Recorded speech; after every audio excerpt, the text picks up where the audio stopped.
Can America's Karen help Ron DeSantis? The breakdown starts now.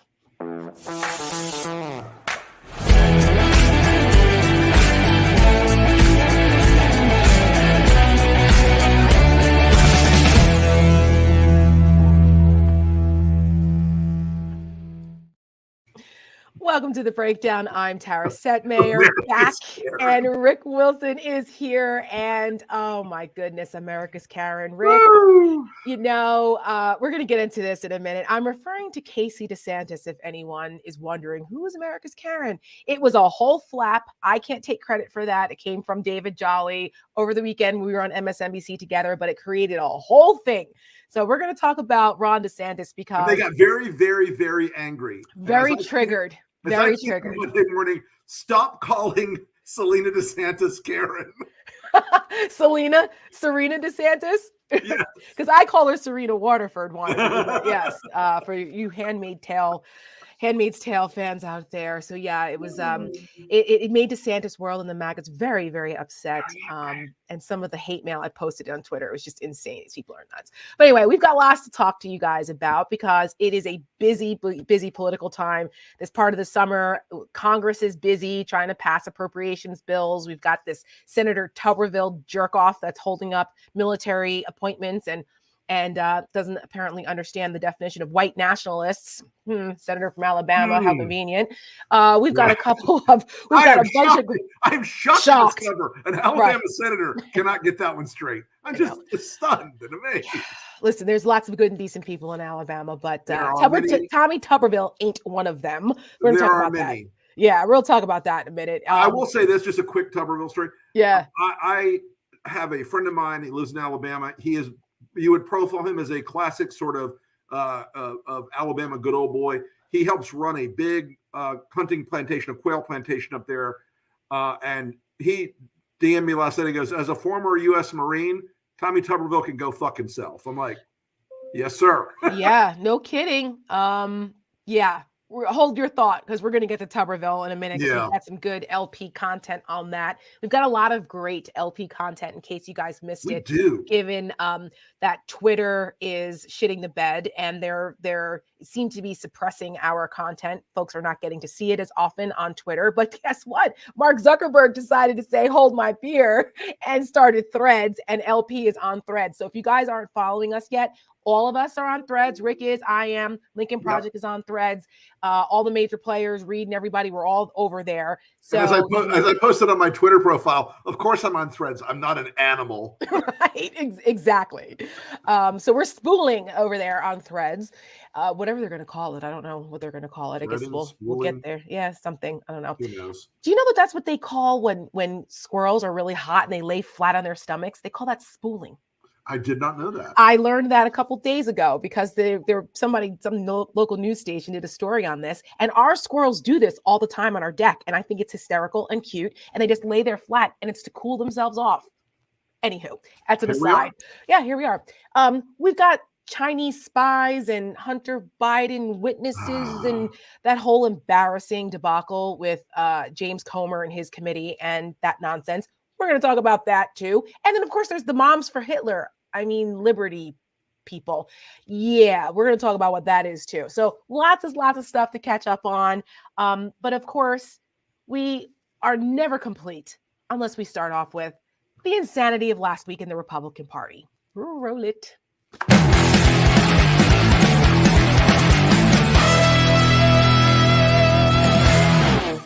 Come with me for lunch at the legendary Trump Burger. And I walked in and I was immediately taken back. It's really funny. I mean, Trump stuff everywhere. This is Pride Month as far as MAGA goes.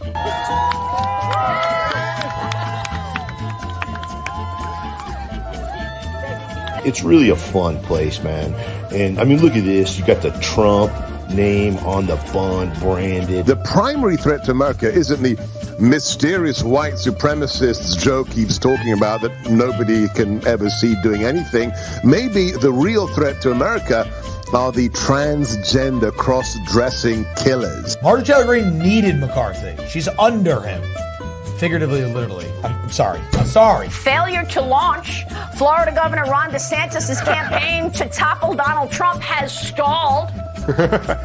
I will also order our government to deny entry to all communists and Marxists. Look, you're down over 30 points to Trump.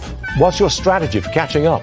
Well, first, I think it's pretty clear that the media does not want me to be the candidate. The media does not want me to be the nominee. If you can't read between the lines, the conclusion that one draws is that condoms are kind of gay. Inject their ideology through graphic pornography like genderqueer and flamer.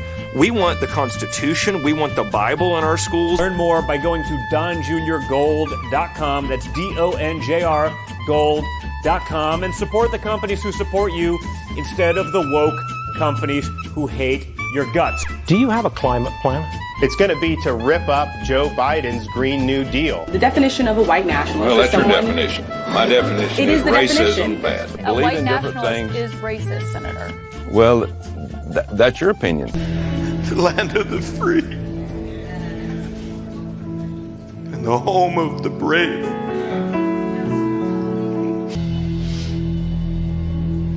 This great land. There's never a shortage of material for this last week in the Republican Party nonsense. But Rick, I think we've got to start off with this DeSantis stuff because he's all over the headlines, and every single time DeSantis has this like rash of headlines, they're never good. It's always, how he's unlikable, how his campaign got off to a terrible start, how he yelled at a high school kid. Now it's about donors jumping ship because they see that DeSantis is not taking off, that his campaign has been rife with missteps, and he's losing to Trump by 40 points, 30 points, 23 points, depending on which state it is. But he's not getting any closer. He's getting further and further away. Terry, you and I have been around electoral politics for a long time. And if you add up everybody in the senior level at LP in the Republican world, we've been around for about, 500 years. I was going to say like 500 years. Crazy number. Stewart's 100 years by himself. We've been through dozens of races, many, many contests at every single level. And the most fundamental thing you learn in politics is that some candidates have the gift of connection and some don't. And it's not a partisan thing at all. Barack Obama and Ronald Reagan both made you feel inspired, particularly if you were one of the people that was even vaguely inclined to like them. You sit in a room with Bill Clinton or George W. Bush, and they are likable people. They are. They're people who you will sit there and talk about, your day or the weather or the world or your family, and you'll feel like, correctly, by the way, that they're listening to you. That's true. Some people are not, and they don't have that gift. Some people feel distant and distracted and manufactured and contrived and fake and manufactured. Mm-hmm. And in the case of Ron DeSantis, and I'm saying this just as not as somebody who dislikes Ron DeSantis. I dislike him, but for his actions, not his character. He comes across as a man who is a small guy. He's pinched, he's mean, he's snippy, he's cruel. He lacks that joyous nature of a happy warrior. Yep. And so when all these people for a year and a half were saying, and you and I were some of the first people in this country on this very show to say, this guy is a paper tiger. He is an overpriced stock. And the reason we knew that from the beginning was because he didn't have the gift. You can see it. You can know it. It's like having perfect pitch or being able to dance. These things, some people can do them. Some people can't. Some people can learn them. Most people can't. Mm-hmm. He can't. He's one of those guys that doesn't have it and can't learn it. And that is a really painful discovery. On display every single day. And in places like Iowa, I was on MSNBC earlier today, asked about Iowa because they're having one of those cattle calls this weekend out there, some Christian conference in Iowa. Right. One of those like obligatory cattle call things. Right. And DeSantis, like everyone is focused on, DeSantis is going to reset and what's he going to do? And how critical is this that he do well in Iowa? I'm like, Iowa's the worst place for this guy. It's all about retail politics there. Iowa and New Hampshire, both. Right. This is Neither not his one of them are wheelhouse. right. Neither New Hampshire or Iowa is a place that rewards the concept of operations of the DeSantis campaign, which is to be very online. They're going to meme their way to the nomination, all this other crap. They're going to be the ones who are the most like, oh my God, let's make sure we have the Nick Fuentes types on our side and the crazies.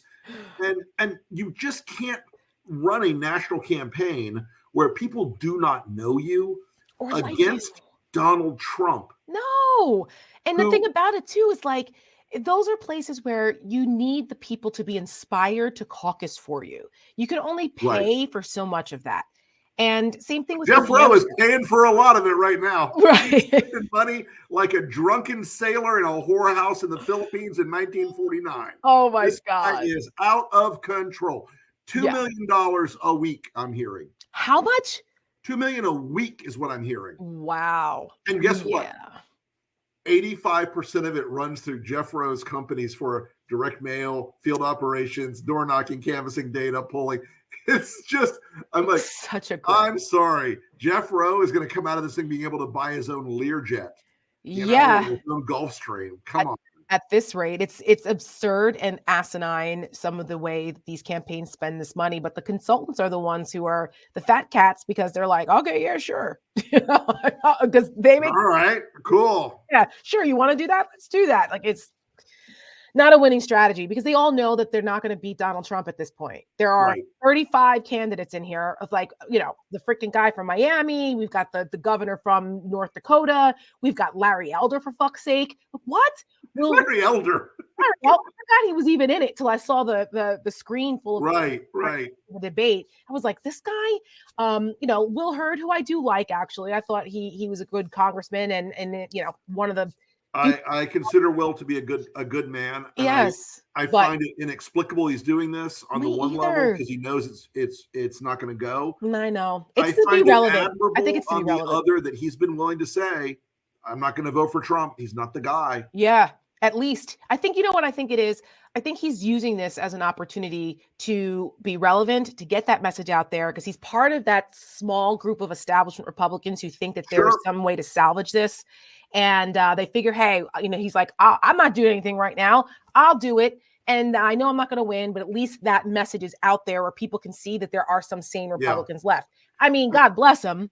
I don't think he makes the debate stage, unfortunately. No, he's not going to. He's definitely not going to because of the way the rules are set. But you know who is going to make the debate stage, which is Chris Christie. Oh, yes, he is. Your Jersey boy. I have a love-hate relationship with this Christie character and this candidacy because as much as I want to see him take down Trump and DeSantis, he is a kamikaze candidate. He does not have a snowball's chance in hell of moving any needle in his favor. What he will do is he'll throw out the takedowns there, but who is the constituency? Maybe that helps in the general, but Chris Christie wants us all to forget the role he played to get us here in the first place, which is why I'm very upset with my fellow Jersey guy, because if he had done what he's doing now back in 2016, we may have had a different result. So he chose the wrong side when it mattered most. So I'm kind of, I go back and forth about my love-hate relationship with Christie. But back to the DeSantis thing, the importance of realizing that all these big Republican billionaires and the mega donor class, that the headlines are out there now in public, that they're concerned about DeSantis, and DeSantis is trying to, quote, reset and send his wife out on the campaign trail, thinking that she's going to somehow save him. It's giving me very Jeb Bush vibes. Remember when Jeb was like, please clap, and things were going downhill for him? He tried to put his mom out there because everybody loves Barbara Bush. Like, dude, if you got to go to your mom or your wife to save you, it's already over. Listen, we have seen this show, and this is another thing you learn in political experience. Presidential campaigns are the most grueling and demanding and decisive test of your operations, your character, your planning, your strategy, your team. And Ron DeSantis, and people don't realize this, Ron DeSantis inherited a machine in Florida, and it ran his first campaign. He won by 66,000 votes, a very close race. He was not a great candidate.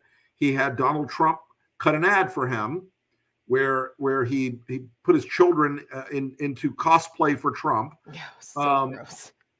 And then after he won the first race, he fired his campaign staff, but he kept the control of the Republican Party of Florida. This massive, amazing machine that is the best Republican Party in the country. Yes. I would pit the Republican Party of Florida against the entire DNC just for operational skill and willingness to cut throats and get the job done. They're I agree. badasses. I know this. I helped build that organization as a younger guy. I've been around it my whole adult life.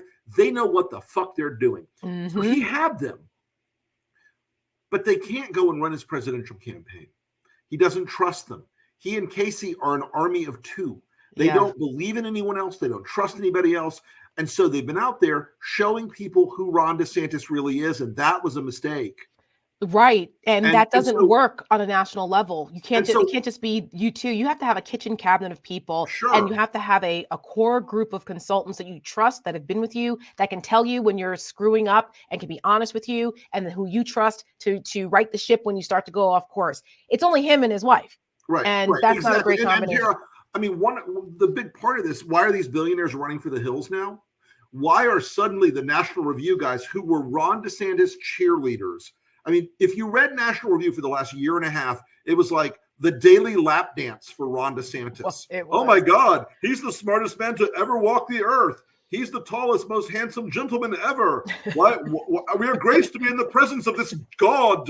And now they're like, oh, fuck. Right. And they all want to be past Donald Trump, but they don't want to give up on Trumpism. They thought he could be the Trump replacement. They thought they could keep the evil of authoritarian MAGA without Trump. They never could. Trump was always going to come back and devour all of them. That's right. So, all these guys betting that Trump will die of a heart attack, or Trump will fall off a bridge, or Trump will be eaten by a wolf, or Trump will be arrested. It's all wish casting. Until it happens, and it ain't happened yet. No, the arrest has happened twice, but that hasn't made a difference. It's actually helped changed the ball game. It helped him. We have some content on this DeSantis situation. Oh, yes, we do.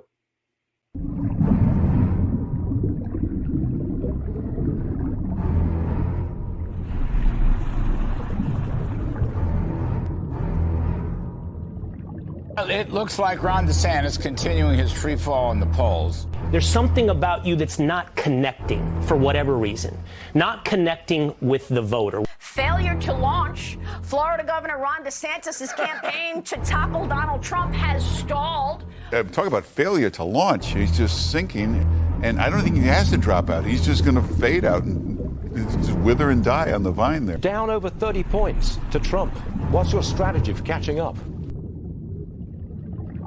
I think Ron DeSantis' biggest problem. Yeah, his biggest problem is people are getting to know him. He also, from every report, seems to be a weird guy with voters. Ron DeSanctimonious is getting absolutely demolished for yesterday's performance in New Hampshire. No crowds, no enthusiasm, no interest. His campaign is in total disarray.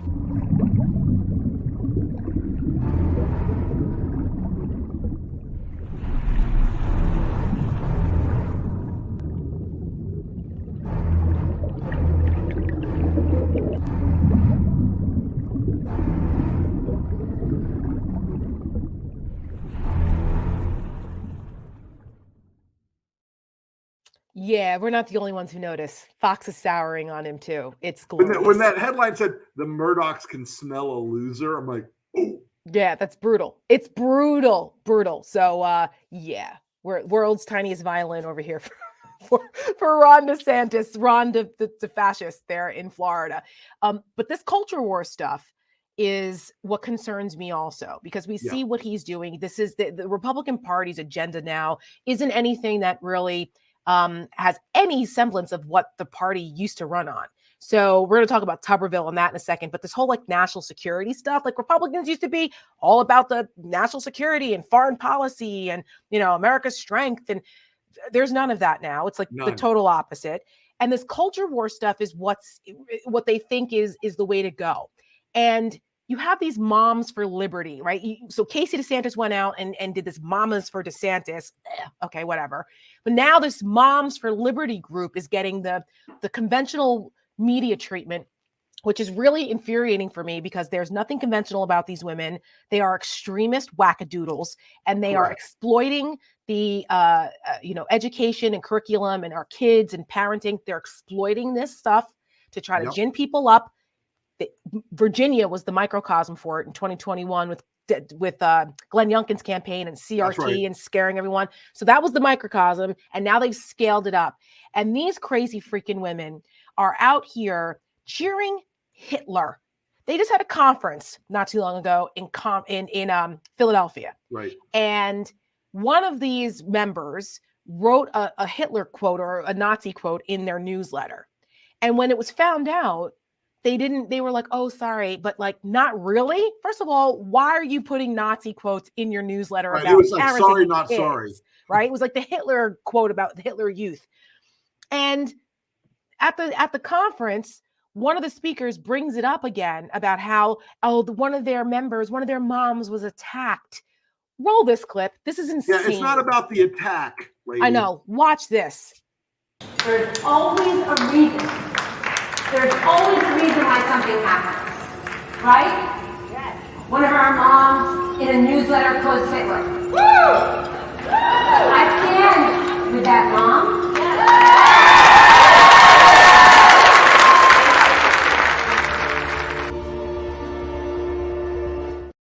I'm sorry, was that a cheer for Hitler? That was a whoop and then a cheer. And you know what? And they can spin it all day long. Oh, we're not for Hitler. We're not the Amerikanisches Frauenwerk. We're just moms who want our kids to be safe in school. You know what? I'm a guy who believes that you can't even be like a just the tip Hitler fan. I'm a 100% not Hitler guy.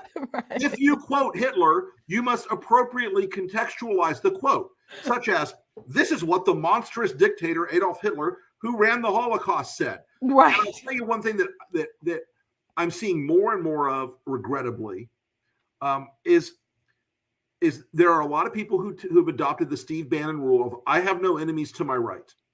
And so they find the rising tide of the neo-Nazi stuff distasteful, but not disqualifying. Right. And I think you're going to find that Moms for Liberty, this idea that they are echoing the style and technique of authoritarian groups that emerged in the past, will not be lost on people for long.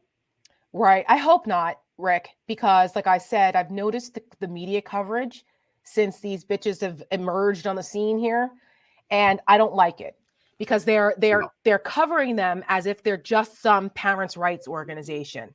And now, in fairness, there are some investigative groups that are out there trying to expose them for what they're doing, but mainstream media, it's been a little bit kid gloves, no pun intended, and I don't like that. They need to not give them any legitimacy whatsoever. Yeah, None. there's been a lot of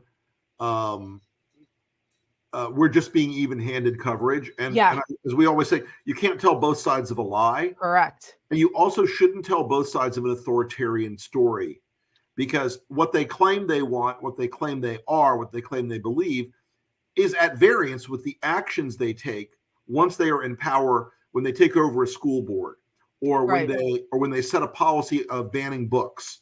And these are the people who are the shock troops of this. And again, I am not saying that every one of these women is a Nazi, because they're not all Nazis.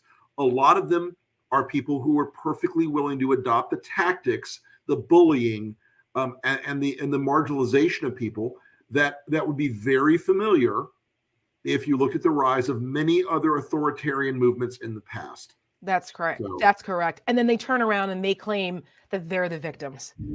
They're so victimized. I threw the Deutsches Frauenwerk reference out there. Go read, folks. Just go do some research. Do your own research, if you will. Yeah, and hopefully where you're doing that research, there aren't banned books where you can't do the research. I mean, it's extraordinary. And I look at this, and it's a venomous movement. you can put lipstick on a pig all you want. It's still a pig. And that's what this movement is. It's despicable.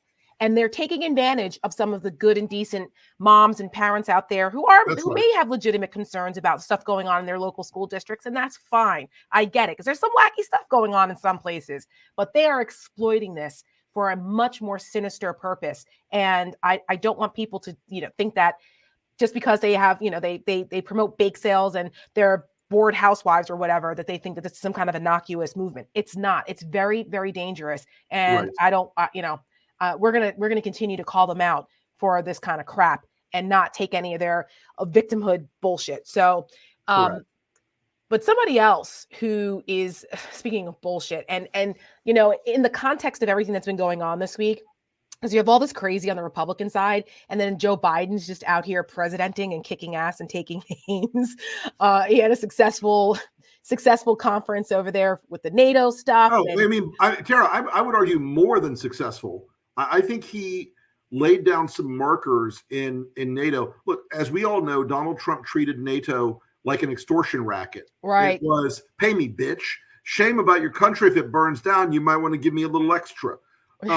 Joe Biden has treated NATO like it should be treated, like an essential alliance that has helped ensure peace in Europe and across the globe for almost 80 years now. Yes.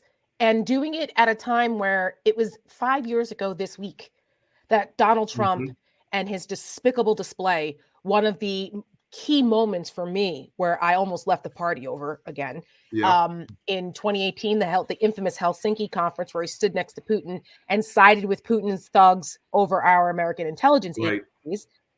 5 years ago this week, and Joe Biden stood there back in Helsinki with a stronger than ever NATO, with a larger NATO, with a unified NATO, with successes across the world, supporting Ukraine, getting them the weapons they need, and doing what presidents do in the defense of democracy and the right thing and our strategic global alliances. And while you have Joe Biden doing that, you've got these people like Tommy Tuberville, the senator from Alabama we brought up earlier, who is holding up military promotions, and because of a cultural debate, because of the issue of women's health care and abortions and things like that. And one senator can do this, Rick. A lot of people don't understand this. It's the blue card, right? Where they can hold up nominations in the Senate until they get their demands. And it's very frustrating. It's not supposed to be used this way. And the greatest deliberative body in the Senate should not be creating a national security crisis because of their own personal agendas. And where is Mitch McConnell, Rick?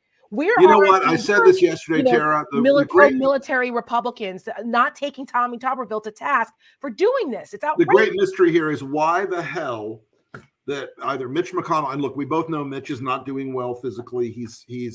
Mitch is very ill. He's not the guy he was. But why he hasn't called Tommy Tuberville up and said, cut this shit out. You're making the world hate us and us look bad. And I will tell you, I have heard from a number of people in the military that I'm friends with and that I've known for many, many years.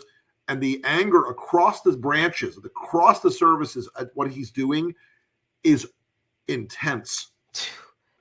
Whereas you've got Joe Biden out talking about NATO and the heroism of NATO and the essential role NATO has played in America's security. You've got Tommy Tuberville. He's a small man with a big mouth out there trying to exercise power by breaking the U.S. Marine Corps. It's the first time in over 160 years the Marine Corps has not had a commandant. That's right. There's no vice chair of the Joint Chiefs. Like, what are we doing? I don't want to hear the Republicans ever say that they are pro-military ever again. Exactly. Just like they've lost all moral authority to say that they back the blue. The same thing applies now with the military, because what they have done, demonizing the military, trying to defund aspects of the military, holding up over 250 appointments now because of this jerk off and his extreme agenda against women, and not to mention his racism. Besides that, we've got two for this Tuberville. above and beyond the national security threat, the guy is, and folks, I know in our society it's easy to say, oh, so-and-so is a racist because, listen, we don't use that term lightly. Jackboot fits, wear it. Yeah, exactly. We don't use that term lightly here. I am not one of those people who throws racism around all the time. I think sometimes it can be overused. In this instance, with Tuberville, it applies wholeheartedly. We have 100%. We have some clips, don't we? Yes. There's nobody more military than me. I'm all for the military. We need a strong military. For the first time in over a century, the U.S. Marine Corps will not have a permanent leader due to a hold on hundreds of military promotions by Alabama Senator Tommy Tuberville. The senator is flexing the power, unique power, of an individual senator to affect the time on the floor. It's about abortion. Senator Tuberville objects to the now defense policy put in place after the end of Roe versus Wade. With that leadership vacuum, and not being able to make these big strategic decisions at a time we're facing the war in Ukraine and we're trying to prepare for any conflict with China, not being able to make those long-term big planning decisions is going to affect the military. If this continues, other branches will soon have the same problem. This has a real impact on the families of these officers. They can't move or resettle their families. They can't enroll their kids in schools. Their spouses can't take new jobs, wherever they're going to be stationed next. This keeps members of the military who are getting promoted from getting that pay raise.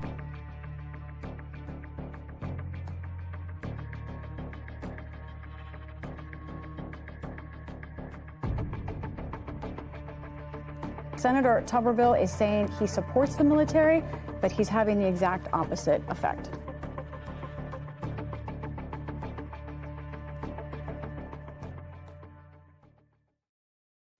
This is serious stuff, Rick. As you know, you worked in the Defense Department. I worked on Capitol Hill. This time of year is when the appropriations bills go through Congress, and it's always a dogfight. It's the worst. It's the worst if you work on the approp staff. The misery level. It's so bad. Late nights and lots of rules committee stuff, and it's a hassle. But that is the meat and potatoes. Yes, but that is the sausage that gets made. The meat and potatoes of legislating in Congress, and the NDAA, which is the National Defense Authorization Bill, that is basically what funds our Defense Department, and that's being debated right now. And they're trying to do all kinds of manipulating they had 80 amendments introduced into this. These Republicans are doing so many things to undermine the readiness of our military and undermining our foreign policy. It's just infuriating. And that's on the House side. And then, of course, you've got Tuberville on the Senate side doing this. And then arguing with people that he believes that white nationalists are Americans too and have a place in the military. He literally said that, and then he doubled down saying that white nationalists are Americans and that he didn't have an issue with that. But he's not a racist. Oh, clearly not. But white nationalists. So that's your definition. When reporters tried to explain, but you're not understanding. White nationalists are white supremacists. Like, hello. And he's like, that's your opinion. No, it's not an opinion, bro. It's actually not an opinion. That would be a fact. Outrageous. And where are the Republicans on this? Mom is the word. It's embarrassing.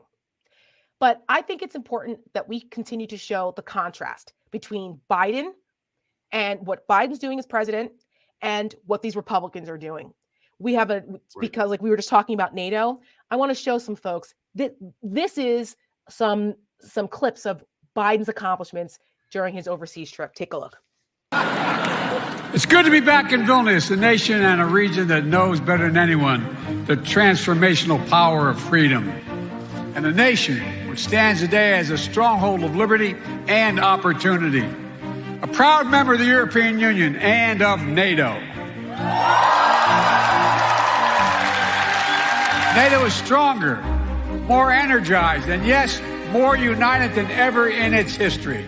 Indeed, more vital to our shared future. It didn't happen by accident. It wasn't inevitable.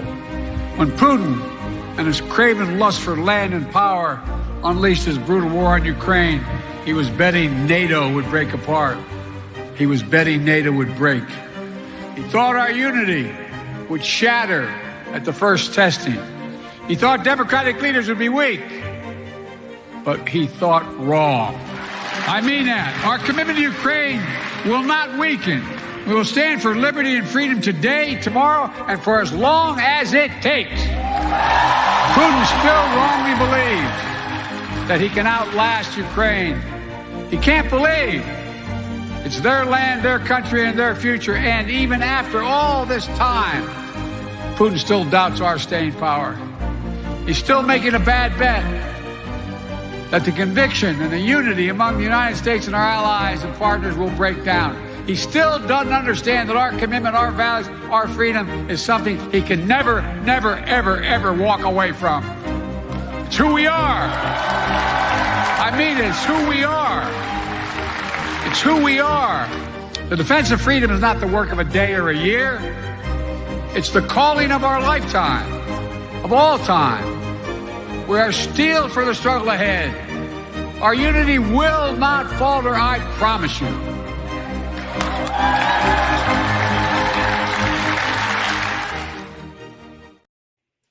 Yes. You know, yes. I watch that and I get a chill up my spine, Tara, because that is the kind of American leadership and inspiration that our allies around the world depend on. And that is the kind of American moral leadership that has been utterly abandoned in the Republican Party of today. 100%. They are on Putin's side. Mm-hmm. They're not with the side of NATO. They're not with the side of Ukraine or our allies across Europe and Latvia, Lithuania, Estonia, Poland, Germany, France. They are with Putin. And you watch that and you recognize what it feels like again to see moral leadership in the world that stands up and says, we are willing to put our values and our morals and our lives on the line together with our allies and people who share those values. And it's a remarkable thing that a lot of people, Republicans and Democrats, are like, oh, Biden's so old. He's so out of it. He's so tired. You know what I saw there today? I saw a man with decades of wisdom who's truly embraced the American ideal as it should be. And who's respected by other leaders in the world. Yes, who is respected and who is effective and who is not a guy that they laugh about behind his back or fear his return. That was a moment I think Americans should take a lot of heart watching that piece of video. 100%. And I would hope that the Democratic Party would take a cue from us, and they should be running ads like we just put up. We're helping you. Help us, help you, Dems, please. They should be taking out large ad buys showing Biden's leadership, because the other side, and even Mika was on Morning Joe the other day saying this, that the other side is winning the messaging war, going after Biden and him being old and feeble. And because all people keep seeing are these little clips that are picked out here and there to make him look like that he doesn't have it. And that is like, the guy's 80, cut him a break. But I put his 80-year-old ass up against a lot of other people any day of the week, given what he's accomplishing and what great shape that he's in and what he's doing as president. Way better shape than Donald Trump is. And a friend of mine said the other day, he goes, for the third presidential debate between Biden and Trump, I just want to put the two motherfuckers on a treadmill side by side. Yeah. And the first one who falls off is the loser. Right. Or just put up, like a ramp and see who can walk up it better. I mean, it's just, it's crazy, but the Democrats and they have to be more aggressive in creating this imagery, because that's whether it's foreign policy or economic policy, right? Regardless of what that is. I want to talk about economics in a second, but since we're talking about foreign policy, I just want to get this in here, because again, it goes back to the absolute clown show that is Republicans and with the unseriousness of these people, right? Because they keep trying to go after Biden on these made up conspiracy theory things, considered with Hunter, and they keep calling it the Biden crime family, which is a bunch of bullshit. And they keep trying to tie Joe Biden to some corruption overseas, which does not exist.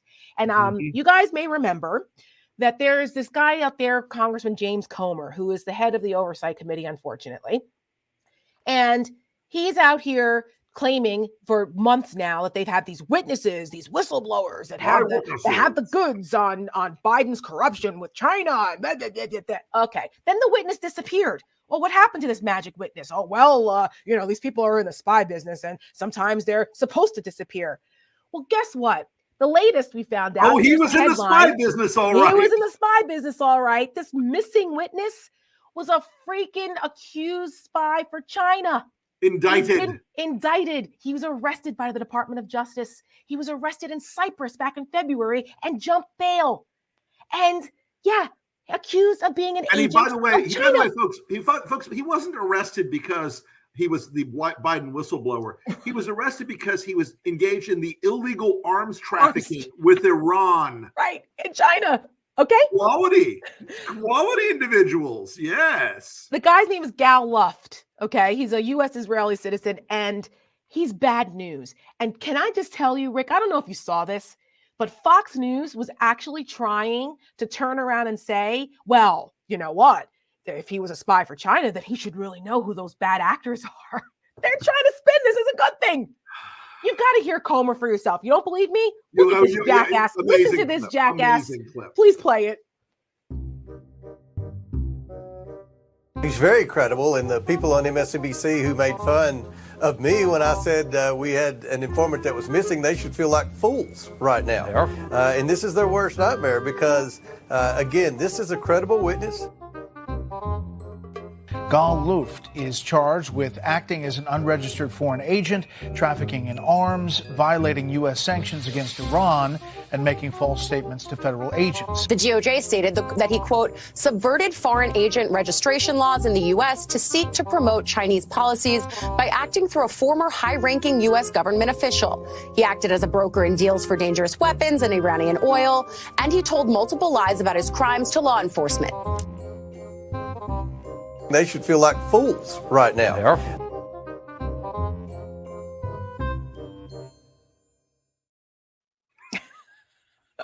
You can't make this stuff up. I look at him and all I can think of is this is like watching a monkey try to take apart a microwave oven with a fork. He's going to get shocked and probably killed at some point because he's stupid. But this is a guy who is not that bright. Comer is not a bright guy. No. And yet they've built this little machine that you know very well from the House where they will pretend to be doing an investigation, but it's for political drama and theater. And in the past, they've had more effectiveness with it. But this one is so snake bit and so dumb and so badly done it's really hard to take them seriously at any level whatsoever. It's so bad. And I feel like because there's so much stuff has gone on this week that this story did not get the attention that it really should have, because it actually is kind of a big story. And Republicans ran around yesterday. It is a big story. It's a huge story. And Republicans ran around yesterday, screaming at the FBI director, at Chris Wray, and claiming all of this stuff against the FBI and what they're doing and blah, blah, blah. Meanwhile, most of it not true at all. Okay. Yes, casting aspersions on the FBI, and Chris Wray handled himself very well. And Democrats actually did pretty good in that hearing, pushing back. But I think they did actually. I think they did. They're finally starting to catch on. You've got some good ones over there, like Swalwell and Ted Lieu. Yeah, Jim Himes. You've got some good messengers there. But this is a huge story, and they have the audacity to excoriate the FBI director on these spurious accusations about bullshit. Meanwhile, there's a real freaking Chinese spy. And how many of these people? We should do this actually, Rick. Yeah. We should do a list of all of the former Trump people and Republicans that have been indicted for foreign, some kind of foreign crap that have been, brought up on federal charges, because there's a whole long list of them. But Republicans get away with trying to have some moral authority on this. I just want to read one thing about this from Judd Legum, who has an excellent newsletter. You should check it out. But he wrote in a Twitter thread, he said, on July 5th, this guy, Gal Luft, contacted the New York Post with more details of his allegations about Biden and this alleged Chinese corruption. And Luft alleged he came forward because he was concerned about Biden's corrupt relationship with China. Meanwhile, he's under indictment by the Department of Justice. Okay? These people they have no shame. They have no shame. None whatsoever. None. But while all this is going on, again, we go back to President Biden. who it's imperative that we make sure we continue to point out what great work he's doing for this country, including on the economic side. James Carville said, right? Steal our ads. Please. Steal our stuff. Take them. Just use it. Yes, you can have do something. Please. Promote him. Please. We got great inflation numbers this week. It's the lowest inflation in like 20 months or something like that. It was 9% last year at this time. It's 3% now. The jobs numbers were phenomenal last week. And Biden's not getting enough credit for it. He's just not. They're out here trying to push this Bidenomics stuff, which is, okay, great, but it's a little bit of a mouthful. Simplify it. What Biden is doing is helping American families. But inflation is down, like the Inflation Reduction Act. Remember that? That was a good thing. Use it. They said when they pitched the Inflation Reduction Act, they said in 5 to 7 months, the Inflation Reduction Act will begin to bring down inflation across the board. Holy crap. It's 6.5 months and right now. Here it is. So we want to leave you on a good note, reminding you that the country is better off today than it was a year ago, and even better off than it was 2 years ago. And all thanks to President Biden. Check it out. We're back with some breaking economic data. That's right. Inflation cooled to 3% in June over the year and 0.2% on the month. Cooling and better than expected. Phil and Pamela, that is the headline from this report. The best inflation numbers since August of 2021. 1 year ago, inflation in America was 9.1%, and now 3%. It fell fast. To be at 3%, given where we've come from, I think is an achievement that we should all celebrate. Put simply, I would argue the Biden economic plan is working.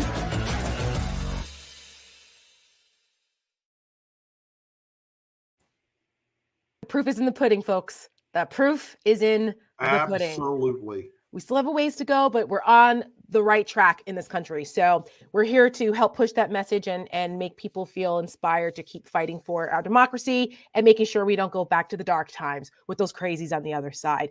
That's it for us this week. Rick, do you have a new podcast out this week? I do have a new podcast out this week, and I hope you guys will listen in. The Enemies List podcast is, we've got several new episodes coming out this week. I can't ever keep track of what drops what day. But just go subscribe. If you subscribe to the podcast, and if you want to check out my new article on Ron DeSantis, it's called Electile Dysfunction, and it's over at resolutesquare.com. Very good, very good. And check me out on Michael Cohen's podcast. I'm on with our good friend Michael Cohen. That episode drops this week as well. We will see you guys in a couple weeks, and keep sending us your questions and your comments. And don't forget to follow us on Threads. We'll see you then. Yes.